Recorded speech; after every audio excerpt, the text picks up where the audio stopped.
Hey, my name is Sam, aka Mr. Two Pairs Minimum, and let's take a quick look at the Jordan 1 by Jordan Brand in collaboration with American rapper Travis Scott in the Shy Pink colorway. These were released on the 29th of May 2026 for the retail price of £145 here in the UK. It comes in a cream and pink Nike box. The shoes come wrapped in white paper and a special cream and pink Travis Scott Cactus Jack Nike and Jordan branded. They include an extra set of 2 laces, which was a nice touch, one waxed chocolate brown and the other a thick pink, but we're not here for the box, so let's get right into the shoes.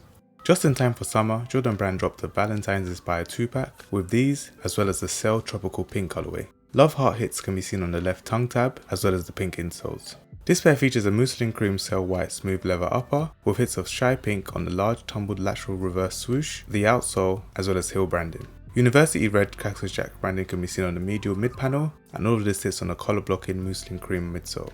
I recommend staying true to size. Overall, this is the more clean and wearable of the two colorways, and as usual, purchase links with my YouTube video description. Thanks for watching. Please drop a like and comment shy to show me you enjoyed this video. Now let's discuss, did you pick these up? Let me know your thoughts in the comments below. Apart from that, have a good day.